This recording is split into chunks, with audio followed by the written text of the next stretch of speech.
Hello everyone, আগের ব্লগে কিছুটা দেখিয়েছিলাম শাশুড়ি মার ফুল বাগান। এবারে ছাদ বাগানটা দেখাবো। ঠাকুরঘরটা খুলি। জয় মা।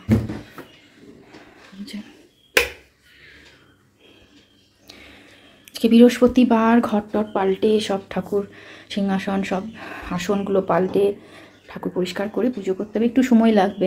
এটা হচ্ছে শাশুড়ি মার ছাদ বাগান, মানে এখানে এইটা হচ্ছে ইয়ে ফুল, জবা ফুল, হলুদ জবা, এখনো ফোটেনি। কিছু কিছু গাছ ইয়ে হয়ে গেছে, রোদে ঝলসে গেছে, তাও জল দেওয়া হচ্ছে। এইটা হচ্ছে লক্ষ্মী জবা, আজকে একটাও যেটা ফোটেনি, অনেক করে ফুটছিল কদিন। এইখানে তিনটে ফুটেছে, তারা ফুলগুলো একটু ফুটেছে। ছাদ বাগানের শাশুড়ি মার এপাশে কিছু গোলাপ গাছ, তুলসী গাছ এসব করে আছে। আরও ছিল শীতকালে, এখন সব আস্তে আস্তে ঝলসে যাচ্ছে। আর এখানে টমেটো হয়েছে লাল লাল ছোটো ছোটো, আলু। এটা একবারে ঝুনঝুনি গেছে একদমই। আর যে জল দিয়েছিল, সবুজগুলোও ছিল না। হ্যাঁ, এই সবুজগুলোও ছিল না, বেরিয়েছে। হ্যাঁ, সবই হলুদ ছিল। আকন্দ ফুল, সাদা আকন্দ, এই যে সাদা আকন্দ। আজকে ছাদ বাগানে সেরকম ফুল ফোটেনি, অন্যদিন আরও ফোটে। আর শীতকালটাতে তো আরও প্রচুর গাঁদা ফুল হতো।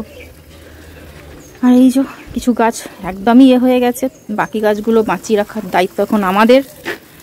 জল দিচ্ছে, আমি যাই পুজোটা সেরে নিই। গাছটা একটা গাঁদা ফুলের, গাঁদা ফুলই তো, গাঁদা ফুল ফুটেছে ওইটুকু একটা গাছে। এই ওটা ওরকম ভাবে দিলে। একটু তুলসী পাতাও তুলে নিয়েছি। এগুলো হচ্ছে আমাদের বাড়ির ফুল। এইটা হচ্ছে এই যে একটা বড় জবা, এটা ছাদে, আর এটা বাগানের। এগুলো আমাদের বাড়ির চারপাশে। আর এই জবাগুলো হচ্ছে শ্রাবণী দি, মানে আমাদের বাড়িতে যে কাজ করতে আসে সেই দিদি নিয়ে আসে। আর এই বাকি এই জবাগুলো আমাদের ঘরেই ফোটে। এই যে এইটা একটা আলাদা জবা, এটা একটা আলাদা, সব ফোটে। এইটা একটা আলাদা। যত ফুল হবে ঠাকুরকে দিতে কি ভালো লাগে। আর এই যে থোকা টগর, এইগুলো কলকে, এই ফুল, এগুলো সবই আমাদের ঘরে। আর কিছু ফুল শ্রাবণীদি নিয়ে আসে। এই যে গন্ধরাজ, এটা হচ্ছে শ্রাবণীদি নিয়ে আসে। তো এই ফুল আর এই যেগুলো দুব্বা, এবার পুজো করব, পুজোতে বসবো। ফুল, অনেক ফুল হলে না কি ভালো লাগে ঠাকুরকে পুজো করতে।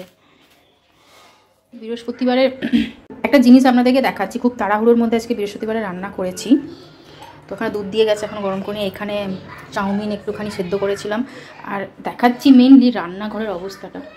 মানে একটা ছেলে রান্না করলেও হয়তো এর থেকে ভালো পরিষ্কার থাকে। মানে এই রান্নাঘরটা দেখে না, এই এখন পরিষ্কার করতে হবে এইটা ভেবে আমার কান্না পেয়ে যাচ্ছে। মানে কি অবস্থা আমি করে রান্না করেছি, উফ, কিছু করার ছিল না। হাজব্যান্ড স্কুলে যাবে, তাড়াহুড়ো করে টিফিন বানিয়ে দিয়ে রান্না করে ওকে খাইয়ে পাঠিয়েছি। এইবারে নিশ্চিন্তে, এবারে ছেলেকে খাওয়াবো, স্নান করাবো, আমি খাবো, রান্নাঘর গুছাবো। এখানটাও মানে তছনছ হয়ে আছে পুরো, যা তা অবস্থা করে রেখে দিয়েছি একবারে রান্নাঘরটা।